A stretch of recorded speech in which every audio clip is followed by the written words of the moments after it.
Did you miss me? I highly doubt it. I'm back again. At a certain point, I probably should cut my losses because this is way too much, Charlie. Way too much. I apologize to your subscription feeds. I seriously do. I do.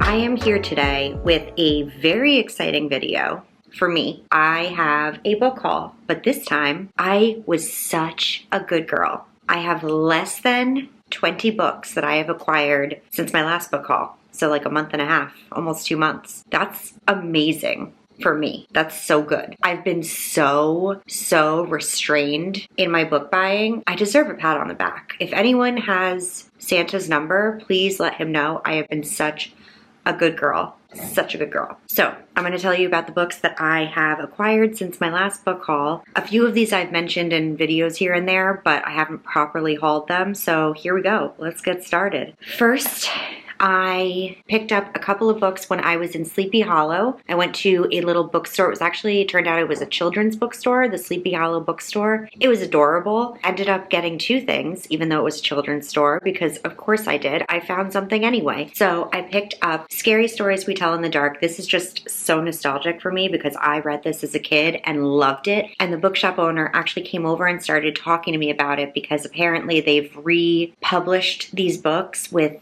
less scary drawings for all of the modern day children who are scared of their own shadows. So she made sure to stock up on the original art. I'm so excited to reread this and just remember how creepy the 90s were. Then I also picked up The Night of the Witch. I had never heard of this, but I do know these authors, and the cover just drew me in. It said witch. I was in Sleepy Hollow. It was October. I couldn't resist. I don't know when I'm going to get to this, but I'm very intrigued, especially because it's a book that I've literally never seen before. And I feel like at this point, being on BookTube and Bookstagram and Book Talk, like that's very rare for me to come across a book that I've not seen anyone talk about. So I'm excited to see what this is all about. Then I had to pick up the newest and final book in this trilogy, A Curse for True Love. I went and got the Barnes & Noble special edition. I did already read this and I did really enjoy it, but quite as much as the second book, but I still gave it like a 4.5 stars, and overall this series is a 5-star series for me, and I'm so grateful that I read it, and I can't wait to reread them one day in the future. Then on November 7th, I got my copy of Iron Flame. Actually, I didn't get it until November 8th. Mine was a day late. I'm really getting sick of this whole Amazon thing where you pre-order a book and then they forget to give it to you the day it's released like they say they're going to. Kind of frustrating. I got this. I read it. I have an entire spoiler-filled hour-long reading vlog for it, so if you're interested, go check that out. The end. The other thing that was supposed to come on November 7th, but somehow got lost in the mail, and I didn't receive this until a couple of days ago in December, the holiday edition of Fourth Wing. I am ashamed of myself because I am definitely not someone who has multiple copies of books. I pick my favorite version of a book and I stick with that. I don't need multiple copies. I'm a collector, but I'm not that much of a collector, and I don't have the space or the time or the money, honestly. But everybody else was doing it, so I did it too, okay?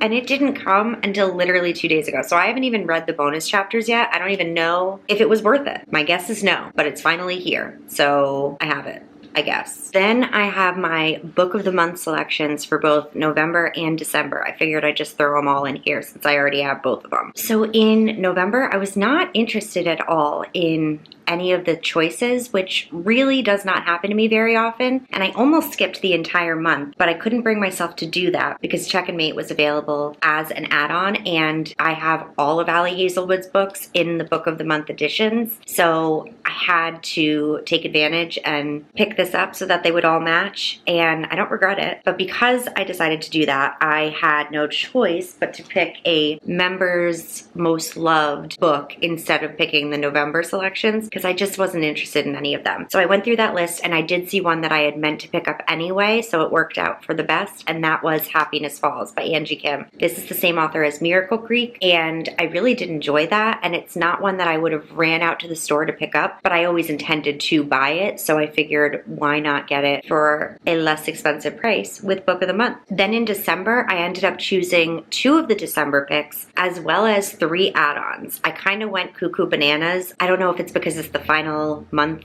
of the year or there were just a lot of options that I was interested in this time, but I ended up buying 5 books this time, which I think is the max that you're allowed to do.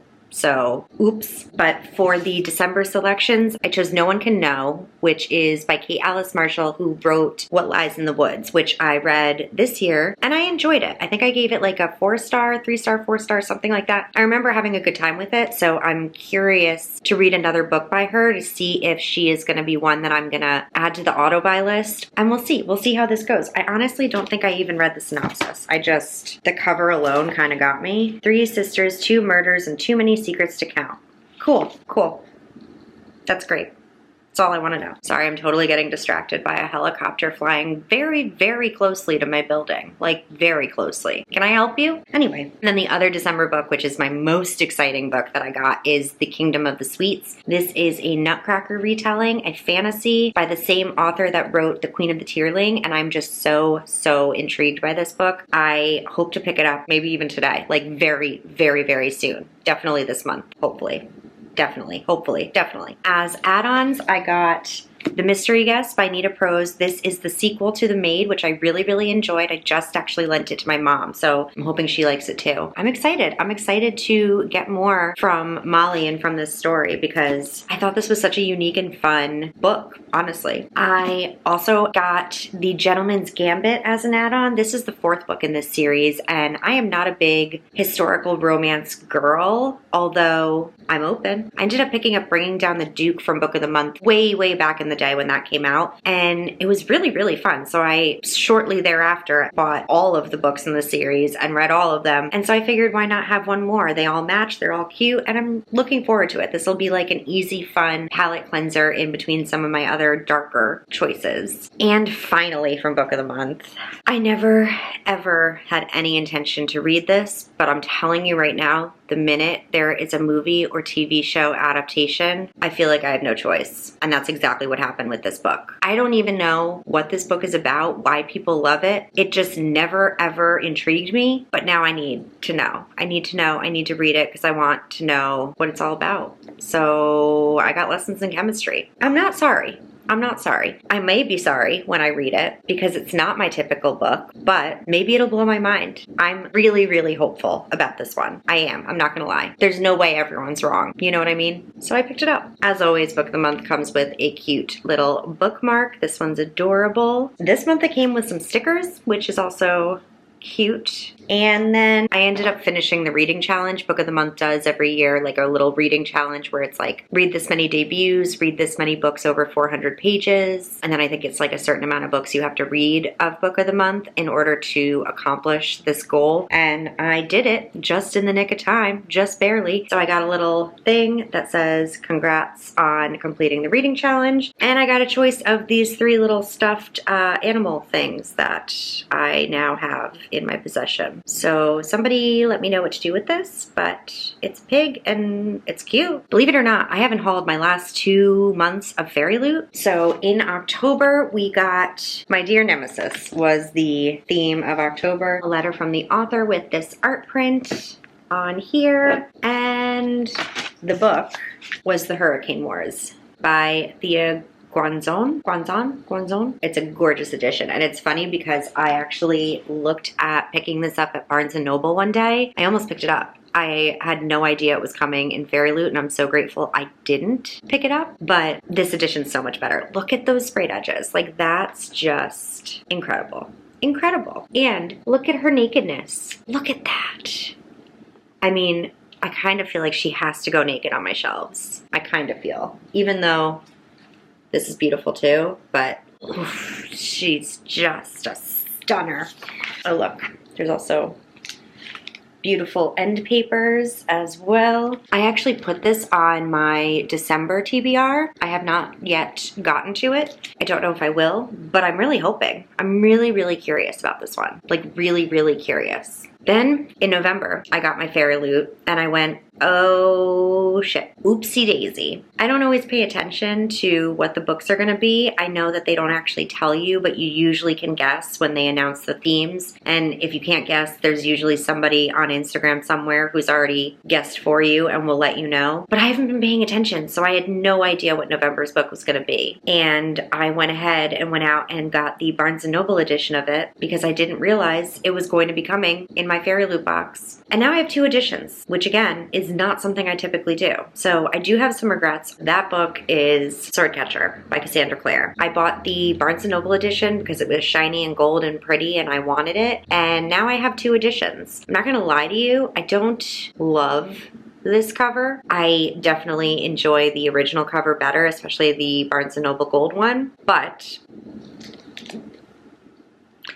I love this. I love it. I love it. So I have to make some decisions. Right now they're both sitting on my shelf, but it's possible that I could take the dust jacket from the Barnes edition and stick it on here. Or I could just keep both, honestly. Like, maybe I'll love it. Maybe this will be the best book ever. I do like it better naked, for sure. It's just red with gold foiling. Just simple, pretty book. And then we have these end papers. So, I mean, it's pretty. It's definitely a pretty edition. I never would have gotten the Barnes & Noble edition had I known this was coming. So I have to make some decisions now and I don't know. Oh, I didn't even notice, but it also has a little bookmark ribbon. I love when books do that. So convenient. And then I just have a few new releases, a few random ones. The most random one, this is really embarrassing. I'm about to tell you something that when I realized it, I was so ashamed for like days. Like I couldn't stop thinking about it for days. So one day when I was at Barnes, I was picking up a couple of new releases and I came across a book that I thought I had heard several people talk about. And I thought that it was something that I was interested in. So I bought it. And not only did I buy it, but I also mentioned it in, I think, a TBR and mentioned that there were people that loved it and talked about the synopsis. And I had the wrong book, okay? I had the wrong book. I bought The Butcher and the Wren. What I thought I bought when I bought this was Butcher and Blackbird, which is a totally different book that many people have talked about. I've never heard of this book before. I thought I had. I thought I knew what it was about. I went into like the synopsis in my TBR about how it's like serial killers falling in love. That's not what this is. That's not what this is. I mean, it might be. I don't know. I have no idea. No idea. But now I have this random book. Let me know if any of you have heard of it, read it, know this author, any of that, because I don't. Apparently she is the co-host of a true crime podcast called Morbid. So I'm definitely intrigued. I'll definitely read it, but I'm just embarrassed that I was like, oh, this is a book everybody loves and I can't wait to read it and this is what it's about. And I was just so wrong. I was just so wrong. So wrong. If any of you caught that, I'm sorry and I'm embarrassed. Okay. I also picked up Nestlings. This came out last month. I could not wait to read this and I started it already. I actually brought it home with me for Thanksgiving. So I read it during that weekend, but I have not finished it yet. So it sort of carried over into December and I'm hoping I can get through it this month, but I'm also a little distracted by my December TBR because that's just who I am as a person. But I'm loving it. So far I'm loving it and I really want to finish it before the end of the year. Okay, bye. Then, on a whim, we all know who made me do it and I will never stop being grateful. I picked up Mayfly. I ordered this during a sprint because I couldn't get over the reaction I was witnessing, knowing nothing about it. It came maybe 2 days later and I think I read it in like 2 sittings and I'm obsessed and it's on my best books of the year list and it was the best surprise of my year, I think. A book I had never heard of, I had no intention of picking up and within a span of 4 days it changed my entire reading year. So If you want more thoughts about this, go check out my November wrap up because I kind of go on and on and on and on and on. So my thoughts are there. Then I picked up 2 Twisted Crowns. This is the sequel in this duology, One Dark Window. I read One Dark Window in November. Again, if you want my thoughts, you can go check out my wrap up from November. But I liked it enough that I really wanted to know what happened next, especially that ending was like so abrupt. Like it was like a cliffhanger, but like I didn't even realize the book was about to end, and all of a sudden I was like, wait, that's it? There's what? So I needed to pick up the sequel, and I've heard even better things about this than the first book. So I'm excited to hopefully get to this as soon as possible before I forget everything that happened in book 1. Then I picked up Do Your Worst by Rosie Danon. I have been anxiously anticipating this book because it takes place in a Scottish castle that's haunted, and it, I believe, is like an enemies to lovers situation, and this cover is just so cute, and he reminds me of Roy Kent, and there's just a lot of reasons why this has been on my radar for a long time, and it's finally out, so I finally picked it up. Have I read it yet? No, but I'm going to at some point, hopefully soon. And the last book I picked up, another new release, Love Redesigned by Lauren Asher. This is her newest series, so her Dreamland Billionaires series is all over. So this is like a new series set in the same world with different characters, but I hope that we will have some cameos from the original characters in here. Her books are always very long, but they're always very enjoyable. Lauren Asher does have another series out that I haven't read yet, so let me know if I should look into that. But I have read all of the Dreamland Billionaires. I enjoyed it enough that I want to see what else she does. I want to see another series from her, and this cover is very cute, and I've heard, it's only been out for like a month, maybe even less than that, and I've heard amazing things about it so far, so my hopes are high. I have high hopes. That's it. That is everything. 1, 2, 3, 4, 5, 6, 7, 8, 9, 10, 11, 12, 13, 14, 15, 16, 17, 18, 19, 20. Remember that time when I said there were less than 20? I have less than 20 books that I have acquired since my last book haul. There's exactly 20. Exactly. There's less than 21. Let's leave it at that. I still think this was an amazing accomplishment for me, considering that's been like about 2 months. That's really good. This is the teeny tiniest book haul I think I've ever done, honestly. I'm proud of myself, and I feel that you should be too. If you made it this far, leave a soccer ball or a football for those of you in the UK or basically anywhere else in the world except for the US where we call it soccer. Leave a soccer ball, football, in honor of Roy Kent. I know this isn't Roy Kent, but I can't get over it. That is just, that's Roy Kent. That's him, is it not? And thank you so much for watching this very, very minimal, understated, teeny tiny book haul that I have for you today. I'm never gonna stop being proud of myself. I'm just not. I appreciate all of you, and I will see you in another video very soon. Hopefully.